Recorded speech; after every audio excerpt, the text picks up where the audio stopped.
To a lot of people who've watched Better Call Saul, the show has cemented itself as one of the best of all time, and while I think there will be countless debates over whether it surpassed Breaking Bad or not, I think one thing it did perfectly was show how a prequel series should be approached. Many shows and movies fall victim to the parent one, but there are many reasons why Better Call Saul stands out as a rare example of one that delivers. In this video, I'm going to be discussing why I think Better Call Saul is the ultimate prequel and why it elevates Breaking Bad in numerous ways. There will be spoilers in this video, so if you're not up to date on Better Call Saul, then I would recommend catching up before watching my analysis. But before I get into it, if you want to see more topical videos on Better Call Saul, then don't forget to support this upload by giving it a like rating, subscribing to the channel, and turning on your notifications. Also, feel free to check me out on Twitter, Facebook, Reddit, and Instagram at Cortex Videos, which is all linked in the description below. But without further ado, let's dive into why Better Call Saul is the ultimate prequel.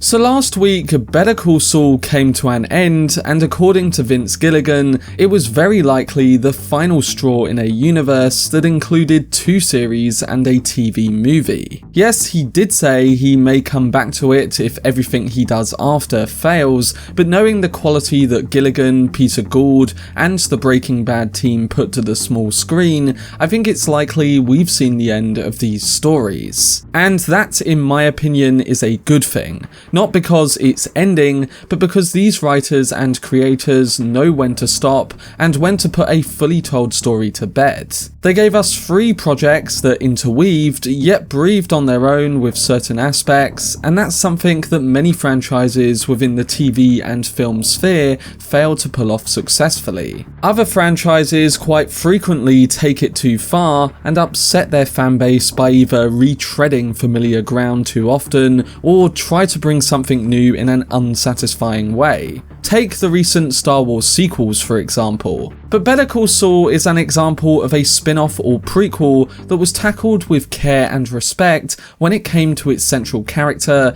yet it made us feel differently about the parent show in satisfying ways too. Originally, a spin-off show about Walter White's sleazy lawyer seemed unnecessary and also quite uninteresting. How could they ever create a prequel show that would be as intriguing as Heisenberg's thrilling crimes and eventful turn? But it gave the room to do a show differently, one that would eventually lead into the danger of the parent show's events, but one that would focus centrally on building a multi-layered and visually transcending drama that includes a multi-genre structure. Better Call Saul seamlessly combines the degrading nature of Jimmy McGill's soul with the Breaking Bad cartel subplots that come into the forefront with Mike Ehrmantraut and Gus Fring, and it goes a step beyond by letting us see more of an emotional anchor with those side characters too. And therefore, the debate quickly became, has Better Call Saul reached or surpassed the heights of Breaking Bad? We are left to debate that question until the end of time, with these 2 impactful stories of human nature. One being how a con man's story of greed yet intimacy evolves to become a tale of redemption, and another involving a science teacher's change into a narcissistic yet regretful meth kingpin. Better Call Saul did the prequel right, and one reason for that is that it didn't copy Breaking Bad, even if it does include elements of that world, or moments that shock us to our core, like with that show. With Breaking Bad being appreciated as one of the greats of television, it must have been tempting to do that again and give the viewers as much fan service as they would want and share its story beats. But we actually get one that transcends those beats, yet crucially does things differently. While they both focus on flawed characters, Better Call Saul's drama is about introspection rather than destructive change, and it focuses on the smaller details that lie in relationships, whether it be the unusual yet warm connection between Jimmy and Kim, or the disjointed one between Jimmy and his brother Chuck. And I think this is the main reason the show didn't initially attract the mass viewership that the previous show did, because it had a slower, more natural pace rather than the intensity that Breaking Bad sustained throughout. It created a barrier for Vince and the writers initially, but over the years it was worth it because all the relationships and plot points we watched unfold communicated the important messages by the end. They stuck with the unique telling they were constructing and didn't try to make it Breaking Bad 2.0. That had already been done phenomenally well, but it was time to do something equally as impactful in creating a new formula. It's a singular piece of work that can be appreciated on its own, and yet it still furthers our thoughts on the Breaking Bad world that follows. Who originally would have thought that this story would ultimately lead to showcasing a regretful character, one that hadn't redeemed himself since the beginning, and even after he got a new identity following the collapse of his Saul Goodman empire? Who would have thought that Kim Wexler would be the literal light at the end of the cigarette that helps him to finally have that redemption? And who would have thought that we would have gotten flashback scenes with characters we already know from Breaking Bad, used to highlight these characters regretting a choice they've made, yet reversing that notion? It's all really interesting character work, and for them to keep us guessing right up until the end is almost unheard of in prequels with the viewer's knowledge of what's to come. They go beyond that narratively, thematically, and also structurally, showing us the before, the time period we thought we knew fully, and then the after to give us a new message. One that tells us, while a character may always be this way, it's not too late for them to make a right decision. A character that fully owns up to his sins and breaks good, if you will. Better Call Saul avoids the prequel problem using its multi-timelines, and even adds to the characters whose fates are already set in motion. The fates of Mike and Gus are decided, but we see more into their mental being, how they function, and how they built their relationship, ultimately giving us another side to their ways and what they fear. And then while Jimmy, Kim, Howard, Nacho, Chuck, and others had uncertain fates, the effect of their stories would ultimately go beyond Breaking Bad. The show works because it's essentially a sequel just as much as it is a prequel. It makes this before story important for the audience and makes us care about its ever-building use of detail and what it means for these players in the long run. And this is where I should touch a bit more on the show's brilliant use of character work. Quite traditionally, spin-offs or prequels find it hard to create new characters that feel as impactful as the ones that came before. Or to go a bit further, even their known characters feel like they are executed to a lesser effect in comparison to the original. But Better Call Saul's returning and new members are given roles that have a whole new purpose. Many people were as interested in Kim Wexler as they were in Walter and Jesse, and that role was the crucial pin in Jimmy's storyline. And then we can even extend this to Michael Mando's portrayal of Nacho, in which they give us a gangster that was more affectionate and relatable than what we've seen before. There's also Chuck McGill with his ever-present warnings about Jimmy and how he's always known him to be the way he is. And they gave us a psychopathic villain in Lalo Salamanca that has to be up there with the most iconic villains we saw in Breaking Bad. He gave the show its extreme sense of threat towards the end of the pre-Breaking Bad timeline, yet his character maintains the dose of twisted humour that this show built its identity upon. While most of these characters died, they either impacted the story of Jimmy in crucial ways or left their mark on the world that everyone else operates in. After Chuck died, his constant message about Jimmy was taken up by Jimmy himself by the end of the show, and he ultimately came clean. Lalo changed Jimmy and Kim's lives forever, and it led to the latter walking out, which in turn helped birth Saul Goodman. And even in Lalo's fatal moments with Gus, we could say that this made things clearer to the Los Pollos Hermanos boss too. That while he will pursue his revenge on the cartel even further, he can't possibly have the chance to settle down with another partner in this line of work. And then with Nacho, we also got someone who went out telling Gus and the cartel what he really thought about them, and he saves the person he cares about in the process. It's how the smaller characters fall victim to this deadly world, but how the life of them shines through, and that's what becomes investing. It can be debated that the deaths of these characters are more impactful than those in Breaking Bad, and while that's up to everyone to decide, I think what makes this a conversation is how they've made us focus on the character details even more so. How they've grown characters and given them meaningful endings just as great as the ones in Breaking Bad.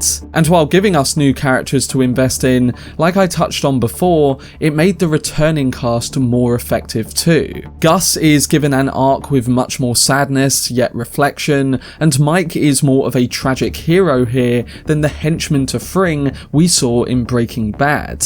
But more importantly, the series builds its main character with the most interesting layers too. In Breaking Bad, Saul Goodman mostly served as comic relief, whereas in Better Call Saul, he's reframed entirely as a deeply tragic figure with a complex history. A man on a cycle of not changing for the good, becoming worse, until he realizes that Kim Wexler has changed, his true love, making him understand the poison that he is to those around him. And all of this culminates to fundamentally change how we think about Breaking Bad, making us not just see the importance he had in Heisenberg's empire, but the identity with which he has taken up and why he was that way. Watching Breaking Bad after Better Call Saul gives every appearance from Saul, Mike and Gus much more meaning, and we can look at it with more tragedy than we ever did before.